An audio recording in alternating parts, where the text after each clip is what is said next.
Hello viewers, আসসালামু আলাইকুম। আরেকটি ভিডিওতে আপনাদের সবাইকে স্বাগত জানাচ্ছি। দেখতেই পাচ্ছেন এই হচ্ছে আমার মালবেরি গাছ। আর এবার কিন্তু আমি গাছটাকে ছাঁটার পর গাছ থেকে কুড়ি মানে ডালপালা বের হচ্ছে, নতুন অঙ্কুর বেরোচ্ছে। এবং আপনারা কিন্তু জানেন যে এই গাছের মুকুল বেরিয়ে যাচ্ছে বলে আমি গাছটাকে তাড়াতাড়ি করে কেটেছিলাম। এখন কিন্তু গাছের যে মুকুলগুলো বেরোচ্ছিল সেগুলো কিন্তু বেশ ভালো এবং সুন্দরভাবে মানে স্বাস্থ্যবানভাবে বেরোচ্ছে, নয়তো হয়তো এতটা সুন্দরভাবে বের হতে পারতো না, আর এর পুষ্টির একটু ঘাটতি পড়তো। আর যেহেতু এখন সময় ফল আসার, বিশেষ করে শীতের সময় মালবেরি গাছে যতবার প্রুনিং করা হয় ততবারই ফল আসে, কিন্তু এই শীতের পরে প্রুনিং করার পর যেই ফলটা আসে সেটা কিন্তু বেশি পরিমাণে আসে।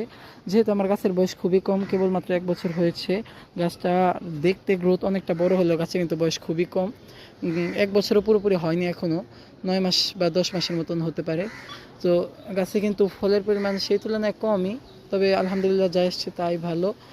এগুলো যদি সম্পূর্ণভাবে পাকে তাহলেই কিন্তু আমার গাছ থেকে প্রথমবারের মতন হারভেস্ট করা সম্ভব হবে। গতবারও কয়েকটা এসেছিল গাছ থেকে, গতবার মানে গাছ লাগানোর 2 মাস পরেই কয়েকটা ফল এসেছিল, কিন্তু সেগুলো কিন্তু পাকার আগে পিঁপড়েতে খেয়ে নিয়েছে এবং পাখিতে টুকরে নিয়েছে, যার ফলে কিন্তু গাছগুলোকে আমি মানে ফলগুলোকে আমি আপনাদেরকে হারভেস্ট করে দেখাতে পারিনি। তো এবার আশা করছি অবশ্যই দেখাতে পারবো। সবাই আমার পাশে থাকবেন এবং চ্যানেলটি সাবস্ক্রাইব করে সবসময় আমার আপডেটগুলো নিতে থাকবেন, যাতে আপনারা দেখতে পারেন এই ফলগুলোর হারভেস্টিং। ধন্যবাদ সবাইকে, আসসালামু আলাইকুম।